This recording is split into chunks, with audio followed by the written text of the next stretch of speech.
Bueno, ahí está grabando la clase.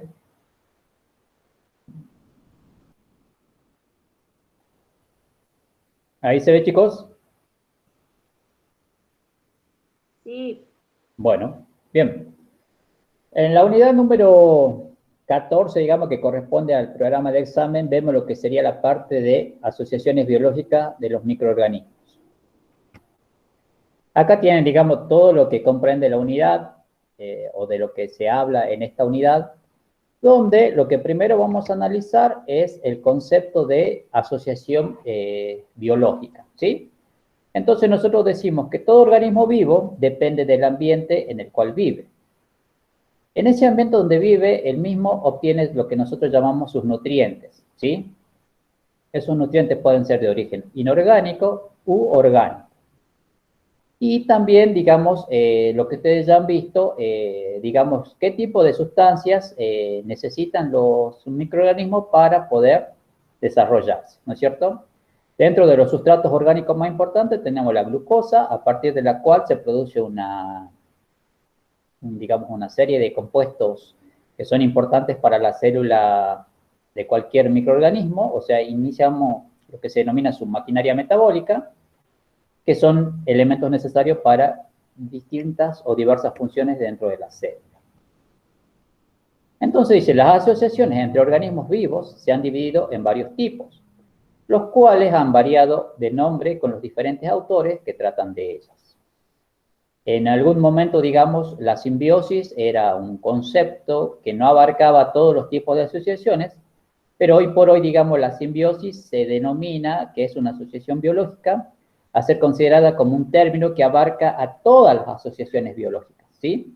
O sea, la simbiosis es un término general que abarca a varias asociaciones biológicas. Y nosotros vamos a empezar hablando de lo que son interacciones microbianas, por un lado beneficiosas y por otro lado perjudiciales. Dentro de las beneficiosas tenemos lo que es el mutualismo y comensalismo, y dentro de las perjudiciales lo que es la depredación, el amensalismo, el parasitismo y la competición. Por otro lado también tenemos interacciones entre seres humanos y microorganismos.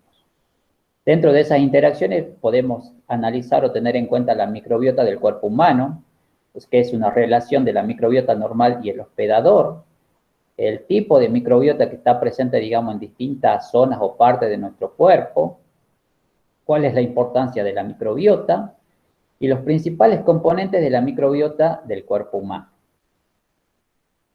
Entonces vamos a empezar viendo lo que son las asociaciones benéficas. Por un lado tenemos el mutualismo, donde dice que los dos miembros acumulan beneficios recíprocos, como por ejemplo los líquenes, que es una relación obligada en que el mutualista y el hospedador dependen uno del otro.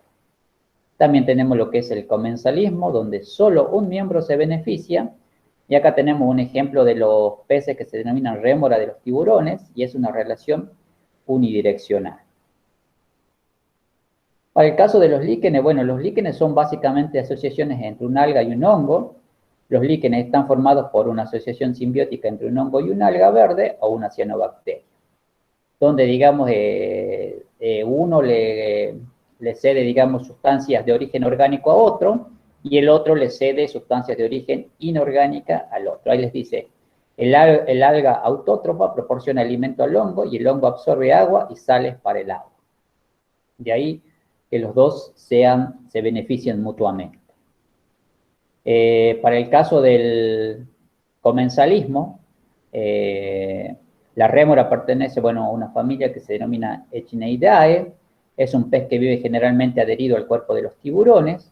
Aunque puede cazar peces y son buenos nadadores, las rémoras prefieren nadar junto a sus anfitriones, a quienes ocasionalmente limpian de restos de comida, parásitos y bacterias a cambio de la protección. Eso sería básicamente otro tipo de asociación simbiótica. Después tenemos otro ejemplo, donde decimos que muchos de los microorganismos que componen la microflora normal son comensales e incluyen las corinebacterias que habitan en la superficie del ojo y ciertas micobacterias saprófitas que habitan en los oídos y genitales externos.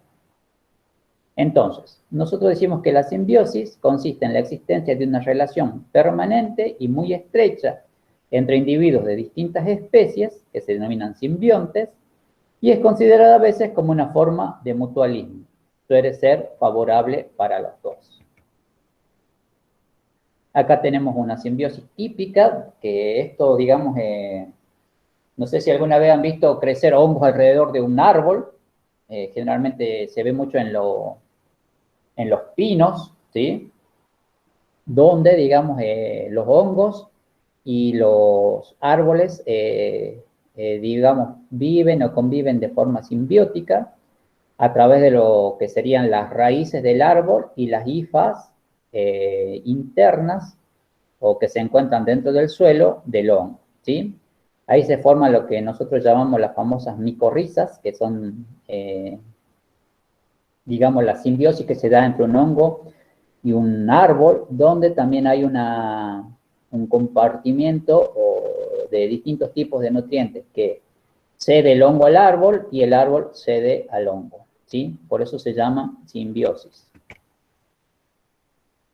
Eso era lo que nosotros llamamos interacciones de tipo beneficioso. En cuanto a las perjudiciales, tenemos la depredación, donde dice que un miembro ataca a otro o atrapa a una presa y generalmente le provoca la muerte, con un periodo de contacto corto.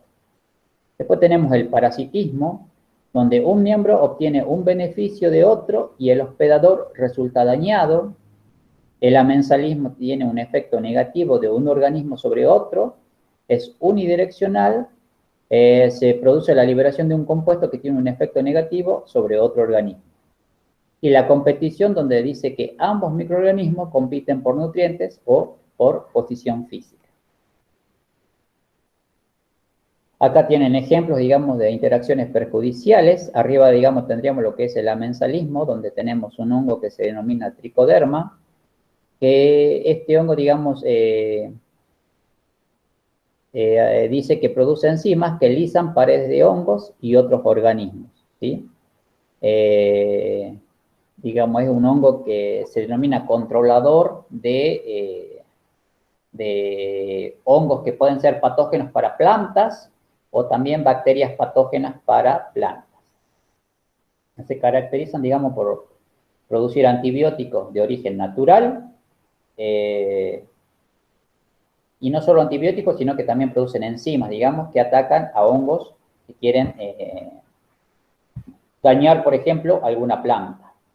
Para el caso de la competición, ahí tenemos, digamos, dos tipos de hongos, que por un lado tenemos Fusarium oxysporum, y el que está, digamos, del lado izquierdo, y por otro lado tenemos Agrobacterium radiobacter, ¿sí? Donde, digamos, entre ambos hongos, digamos, ocurre lo que llamamos una competición por nutrientes, ¿sí? Digamos, nosotros tenemos a Agrobacterium radiobacter, acá estaría solo en una placa, y cuando lo ponemos a los dos hongos en una misma placa, a Fusarium y a Agrobacterium, fíjense que el diámetro o el radio de este hongo en esta segunda placa está disminuido, ¿sí? ¿Por qué? Porque este hongo, Fusarium, en cierta forma, está compitiendo con los nutrientes con este hongo, o también puede ser por una posición física, lo que hace que este hongo no pueda desarrollar de forma normal cuando estaría solo, digamos, en un medio de cultivo, ¿sí? Bueno, acá tenemos amensalismo, digamos, donde hay una bacteria que en cierta forma no deja crecer a un hongo, ¿sí? Lo tiene ahí, el hongo crece, pero hay una parte donde la bacteria no lo deja crecer porque, digamos, está liberando sustancias en cierta forma que no impiden que el hongo crezca en su totalidad. Y bueno, para el caso de depredación tenemos de sulfo se llama, del ovibrio, que ya lo tengo en otra diapo. Acá lo tienen a del ovibrio bacterioborus, que se caracteriza se le denomina, digamos, una sanguijuela curvada. Pertenece al grupo de las gamma protobacterias y es un predador obligado de bacterias gram negativas. Es un depredador con invasión periplásmica y posee un flagelo polar. Este sería el flagelo polar, digamos, de la bacteria. Fíjense en la característica de ese flagelo. y se caracteriza por ser una bacteria aerobia obligada. No sé si alguien quiere entrar, chicos. A ver, me voy a fijar. Perdón. Sí, ahí había alguien que quería entrar. Bueno, ¿dónde me quedo? Acá. Bueno, después tenemos, digamos, lo que es el parasitismo. Ya había dado hace rato la definición. En esta relación un organismo sale dañado y el otro beneficiado. Por ejemplo, el hongo, parásito del maíz, las lombrices solitarias que parasitan al ser humano. Los parásitos pueden clasificarse en dos tipos, que se denominan ectoparásitos y endoparásitos. Los ectoparásitos habitan en la superficie del huésped, como por ejemplo hongos, bacterias, garrapatas, piojos, y los endoparásitos habitan en el interior del huésped, como por ejemplo lombrices y bacterias.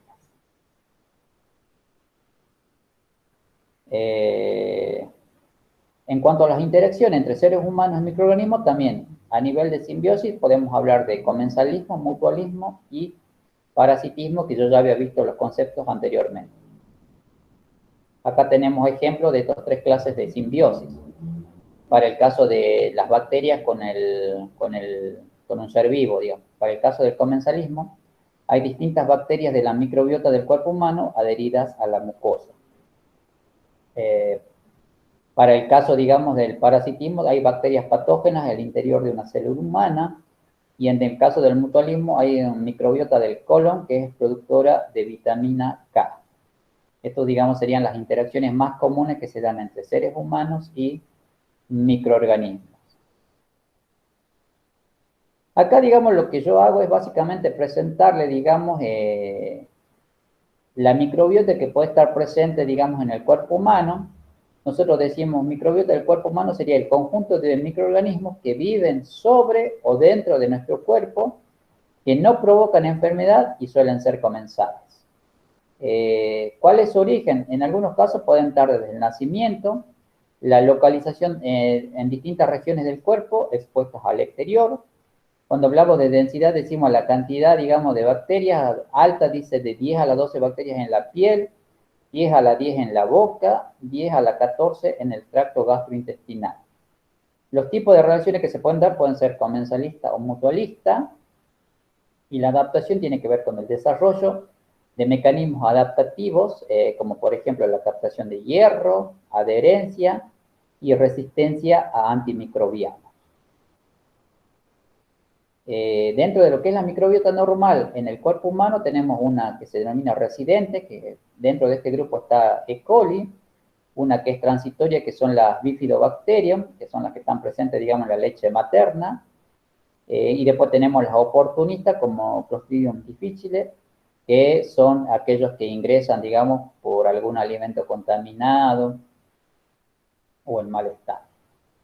Acá te digamos las características de las bifidobacterias. Se encuentran normalmente en el intestino humano y aparecen pocos días después del nacimiento. Son una de las especies predominantes en el colon, junto con Eubacterium, Clostridium y Bacteroides.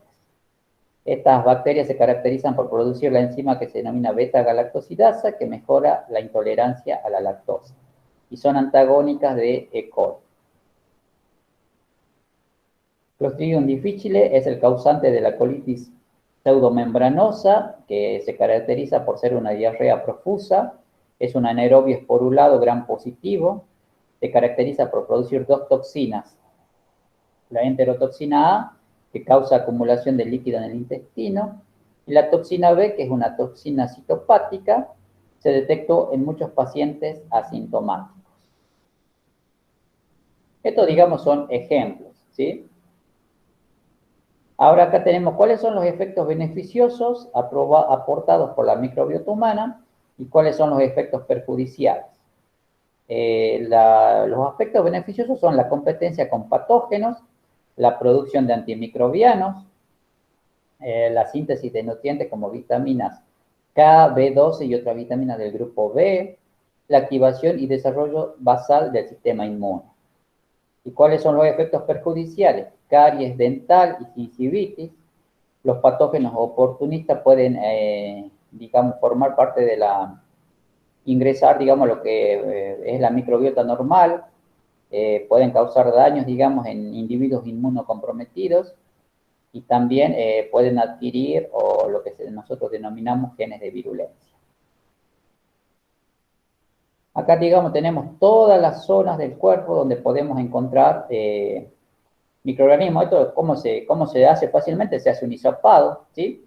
Se puede hacer un hisopado de la piel, de las membranas mucosas, del tracto respiratorio, del tracto gastrointestinal, de la uretra, de los genitales, de la vagina, del oído externo, del ojo externo, pestañas y conjuntivas. De todos estos lugares o estas zonas se pueden hacer hisopados y de esos hisopados se puede hacer el análisis microbiológico para determinar qué microorganismos pueden estar presentes en esas zonas, ¿sí?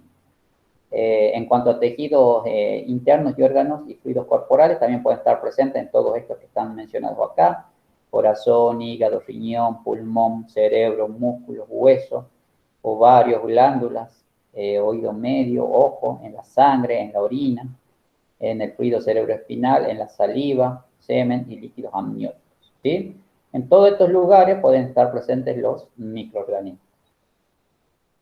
Y acá yo se lo dejo para que lo lean, porque acá lo único que hace mostrar, digamos, esta diapositiva son los tipos de microorganismos que pueden estar presentes en distintas zonas de nuestro cuerpo. Acá, por ejemplo, dice la cavidad nasal, nasofaringe, y estos son los microorganismos predominantes en esa zona. En la zona interior dice tráqueas, bronquios y tejido pulmonar. Acá les dice cuáles son los mecanismos en teoría de defensa que pueden actuar en esa zona. Y acá tenemos, digamos, lo que es la microbiota de la piel. Estos son todos los microorganismos que se podría encontrar, digamos, en la piel. Ahí les menciono algunos. Cuáles son las características de esa zona, digamos, de la piel, como medio de, o como barrera, digamos, en cierta forma de protección contra el ingreso o ataque de microorganismos externos. Acá lo mismo, tenemos microbiota de la cavidad oral, acá están todos señalados. Esto, chicos, yo se lo pongo a modo de información, digamos, yo no les voy a pedir que, siempre que les digo, si cuando toca evaluar, que se acuerden un ejemplo de todo lo que hay, es mucho más que suficiente, ¿se entiende? No hay que decir, oh, me tengo que saber todo, no. O sea, incluso podemos hablar de una sola zona, no hace falta que se acuerden o estudien todas las zonas. Acá tenemos microbiota de la conjuntiva y oído externo, del tracto urogenital, flora bacteriana del tracto gastrointestinal. Bueno, el famoso tracto gastrointestinal, los órganos, vamos a empezar desde la boca hasta el intestino grueso. ¿Cuáles son las funciones fisiológicas de la boca? Están detalladas acá, de la boca, del estómago, del duodeno, del intestino delgado y del intestino grueso. Y en este lado tienen todas las bacterias que pueden estar presentes en estos distintos órganos que forman parte, digamos, del famoso tracto gastrointestinal.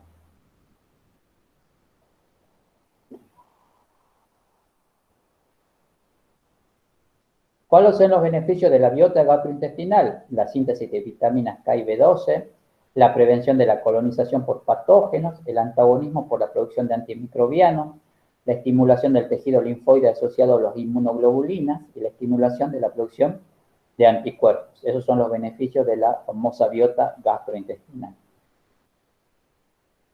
Acá lo mismo, chicos. Tienen ejemplos de bacterias que pueden estar en el estómago, como Lactobacillus, Legionella, Helicobacter. Estas bacterias pueden estar presentes en el estómago porque el estómago tiene una zona de pH ácido aproximadamente de 1 a 2, o sea que podemos encontrar bacterias que crecen mejor en condiciones ácidas, ¿sí? Y así vamos hacia el colon, donde tenemos en el duodeno, yeyuno y el ilio, tenemos bacterias del género Bacillus, Streptococcus, Actinomyces y Corynebacterium. Y en el colon, bueno, acá le podemos tener Lamnospiracia y Bacteroides. Después tenemos términos o conceptos que ustedes tienen que conocer. Digamos que por un lado hablamos de lo que es patogenicidad, por otro lado vamos a hablar de lo que es virulencia y por otro lado vamos a hablar de lo que es la patogénesis. Son términos que se usan mucho cuando, digamos, en lo que es la parte de microbiología clínica, si lo quieren ver así, donde nosotros decimos que patogenicidad es la capacidad de un microorganismo para causar una enfermedad. Se usa para describir o comparar especies. La virulencia tiene que ver con el grado de patogenicidad de un microorganismo y se usa para describir o comparar cepas dentro de una misma especie. O sea, acá nosotros decimos qué cepa es más virulenta y tiene que ver con su grado de patogenicidad. Y la patogénesis es un proceso multifactorial que depende del estado inmune del hospedador, la naturaleza de la especie o cepa, que son los famosos factores de virulencia, y el número de organismos en la exposición inicial. Otro concepto que es importante, que es el concepto de infección y el concepto de enfermedad. Infección es la respuesta del organismo al crecimiento de microorganismos, que pueden ser virus, bacterias y protozoos, dentro de los tejidos del cuerpo humano. Y enfermedad es cualquier desviación o interrupción de la estructura normal o función de cualquier parte, órgano o sistema del cuerpo que se manifiesta por un conjunto característico de síntomas y signos.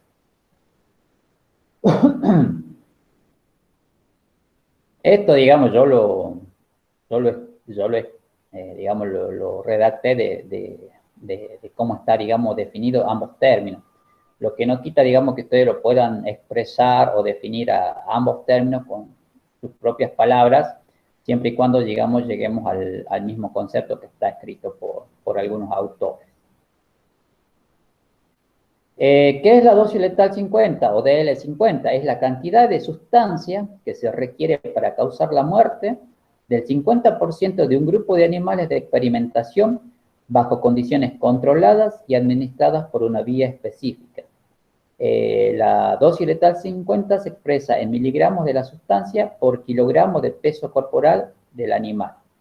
Los valores de DL50 son usados con frecuencia como un indicador general de la toxicidad aguda de una sustancia. Digamos, en cierta forma nos sirve para expresar el grado de toxicidad que puede presentar alguna sustancia, digamos, que puede causar daño, digamos, a un ser humano. No puede ser un ser humano, también pueden ser animales, digamos. Y tenemos lo que es el famoso triángulo de la enfermedad, donde el triángulo de la enfermedad básicamente está compuesto por el hospedador, el ambiente y el patógeno. ¿Sí? Hay una interrelación entre estos tres factores, el hospedador, el patógeno y el ambiente. Y acá tenemos lo que nosotros denominamos entrada de bacterias o cualquier microorganismo por superficies vulnerables del cuerpo. ¿Cuáles serían esas entradas más comunes? La boca, el tracto respiratorio, el tracto genitourinario, los ojos, los artrópodos cuando pican, digamos, o algún daño que se puede ocasionar en la piel, digamos, algún corte, algún raspado, si lo quieren llamar así. Todas estas son, digamos, lo que nosotros llamamos vías de entrada para microorganismos, ¿sí? Y acá, digamos, tenemos lo que serían las consecuencias de la exposición a las bacterias. Primero, digamos, tendríamos lo que sería la colonización, después tenemos lo que es la infección, y luego se daría lugar a lo que nosotros llamamos la enfermedad infecciosa, ¿sí? Entonces, lo primero es que el microorganismo tiene que ingresar, una vez que ingresó, tiene que colonizar, y cuando está en una cierta cantidad, digamos, de lo que nosotros llamamos unidades formadoras de colonia, van a producir lo que nosotros llamamos una infección, y esa infección depende de la patogenicidad del microorganismo que haya ingresado, digamos, por alguna vía de acceso al ser humano o al ser vivo, va a determinar o va a causar lo que nosotros llamamos una enfermedad infecciosa, ¿sí? Bueno, acá es lo mismo que ya le había explicado hace rato, lo que es el concepto de patogenicidad, virulencia y factor de virulencia. Yo se los dejo para que ustedes lo lean y si no entienden algo después me preguntan. Acá tienen, digamos, tipos de microorganismos patógenos y tipos de enfermedades infecciosas. Bueno, acá ya es un poquito entrar en detalle, digamos. Las enfermedades comunes que, digamos, en estos ejemplos que yo les pongo, tenemos el tétano, la neumonía, el antrax, la sífilis, la difteria. Acá tenemos todos los microorganismos causantes de esa enfermedad y cuál es el reservorio donde pueden estar estos microorganismos, suelo, agua, animales o en humanos. O sea que pueden transmitirse por contacto directo. Acá tenemos lo que son patógenos oportunistas. Tenemos todos los microorganismos que son E. coli, Streptococcus, mutans, piógenes, Staphylococcus aureus, pseudomonas y qué enfermedad causa. Endocarditis, carie dental, faringitis, infecciones heridas, infecciones en quemado.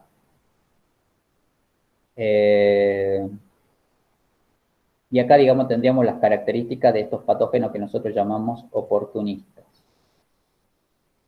Acá tenemos lo que son los factores de virulencia, digamos, productos o estrategias microbianas que promueven la patogenicidad del microorganismo, participando en el proceso infeccioso. Facilitan lo que nosotros denominamos las primeras etapas de la infección, permiten evadir las defensas del hospedador y dañan al hospedador. Igual esto ya lo vamos a ver un poquito más adelante. Dice, los factores de virulencia pueden estar codificados en el cromosoma, en plásmidos, en tramposones o en genes de fagos. Y acá tenemos, digamos, la relación hospedador-parásito en la enfermedad infecciosa. ¿Cuáles son las etapas de la enfermedad infecciosa? Primero tenemos que ver el reservorio y fuente de contagio, cuáles son la transmisión o vía de entrada, la adhesión al epitelio, donde se va a producir, digamos, lo que sería la colonización. Después se puede dar una invasión o penetración, luego ocurre lo que sería la diseminación, después puede estar la multiplicación y daño en los tejidos, que puede ser directo por la producción de toxinas o indirecto por la estimulación de la respuesta del hospedador y la salida del hospedador por diferentes vías, ¿sí? Bueno, todo esto está detallado, digamos, paso a paso en las siguientes firminas. Acá, por ejemplo, tenemos el reservorio y fuente, humano enfermo portador que puede transmitir contacto directo de persona a persona, el ambiente o telúrico quiere decir el factor ambiental, digamos, por donde nosotros nos desplazamos, nos movemos, por un animal que puede ser zoonosis, puede ser un perro o un ratón, los cuales pueden, digamos, transmitir o contagiar sus microorganismos, digamos, de cualquier forma a un ser humano. Y acá tenemos la transmisión o vía de entrada, ya dijimos, puede ser endógena, que puede ser microbiota oportunista, y la exógena, que puede ser directa o indirecta. La directa es persona a persona, y la exógena indirecta puede ser a través de objetos, vehículos, que pueden ser agua, aire y alimentos, u otros vectores. Y acá, digamos, portales de entrada. ¿Cómo el patógeno entra en el hospedador? A través de cavidades con continuidad con el exterior, con continuidad o contacto con el exterior. Puede ser por inoculación directa a tejidos profundos, parenteral o vectores.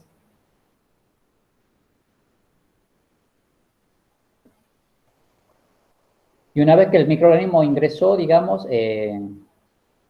lo primero que puede ocurrir es lo que nosotros llamamos la adherencia al epitelio o lo que se denomina colonización. Es el establecimiento del patógeno en un lugar determinado. Para esto necesitamos de lo que son las adhesinas, que es una estructura superficial o macromolécula que une a la bacteria a una superficie. ¿Cuáles son los tipos de adhesinas? Pueden ser proteínas superficiales tipo fimbrias, u otras adhesinas no fimbriales como cápsula, como proteínas de membrana externa, ácidos teicoicos y lipoteicoicos. Digamos, las adhesinas son las que posee el patógeno, que se unen a receptores que pueden encontrarse en el epitelio, digamos, del tejido de un ser humano. Y acá tienen ejemplos, digamos, de E. coli sobre las células de la vejiga o bacterias adheridas a la piel. Y acá ya dijimos que la primera línea de defensas del sistema inmunitario son la piel. Y acá tenemos cuáles son las defensas. Tenemos los sitios, son la piel y las membranas de las mucosas y las funciones. Y estos son todos los que podrían ser factores de virulencia, los que están acá abajo detallados. Bueno, acá tenemos lo que ocurriría, digamos, en lo que sería la capa de mucina o membranas mucosas. donde hay, digamos, se denominan la presencia de células caliciformes, cilios, y acá se puede, digamos, ocurrir el atrapamiento de partículas en el moco, digamos, en esa capa mucosa o capa de mucina. Bueno, y acá tenemos lo que nosotros llamamos células M, los linfocitos B y T, macrófagos, el reconocimiento de aglutininas por células B, la producción de inmunoglobulinas. Bueno, y tenemos lo que es la invasión y penetración, digamos, entrada del patógeno a las células, penetración a través de la piel, glándulas y folículos pilosos, y acá tenemos el ejemplo de Salmonella y Shigella, por algunas enzimas que se denominan invasinas. Esas invasinas, acá tenemos el ejemplo de cuáles son las invasinas, qué bacterias las producen o sintetizan, y qué actividad marcan o producen cada una de esas invasinas. Después tenemos la diseminación, digamos, pueden diseminarse, digamos, a través del tejido subcutáneo a capilares linfáticos, ganglios linfáticos, a sangre y tejido. Las bacterias se enfrentan a los mecanismos de defensa interna como fagocitosis, anticuerpos y el complemento. Acá es cuando entra, digamos, actúa el sistema inmune, ya sea con barreras específicas o inespecíficas. Multiplicación y daño en los tejidos, bueno, puede haber una acción directa o una acción indirecta. Dentro de la acción directa tenemos endotoxinas y exotoxinas, y dentro de la acción indirecta, mecanismos de defensa del hospedador. Y después tenemos lo que es la salida, digamos, donde se pueden hacer a través de la extracción de sangre, por materia fecal o en orina, donde se puede determinar, se puede hacer también lo que se llama ¿cómo se llama? No me sale la palabra, digamos, cuando se hacen toser, para que eso se tome en una placa, digamos, y se pueda analizar la presencia de microorganismos que están presentes en esa zona, digamos. Bien. Entonces, los resultados de las relaciones bacteria-hospedero dependen de tres factores principales: el número de organismos presentes en el hospedero, la virulencia del organismo y las defensas del organismo frente al hospedero. Acá tenemos los 9 pasos en el desarrollo de una infección. Está tomado de este autor, digamos, y tenemos lo que es una fase extrahumana y lo que tenemos una fase humana, donde están marcadas todas las fases o etapas del desarrollo de una infección. Bien, hasta ahí voy a llegar yo, digamos, no sé si me quieren preguntar algo más ahora, y lo que sigue, digamos, que no es mucho, yo lo voy a grabar y lo subo después al aula virtual. Si me quieren preguntar algo, chicos, me avisan.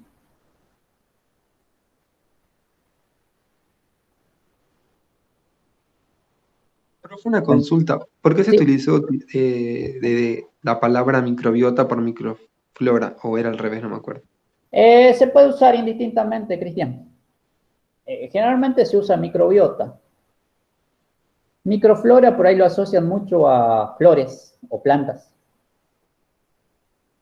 ¿Se entiende? Ah, sí, sí. Pero generalmente, digamos, lo que son los microbiólogos más usan el término microbiota. Microflora lo asocian, no está mal tampoco, digamos, porque hay algunos libros o trabajos que hablan de microflora, pero yo me inclino más por lo que es la parte de microbiota. Bueno, no sé, ¿alguien más quiere preguntar algo más?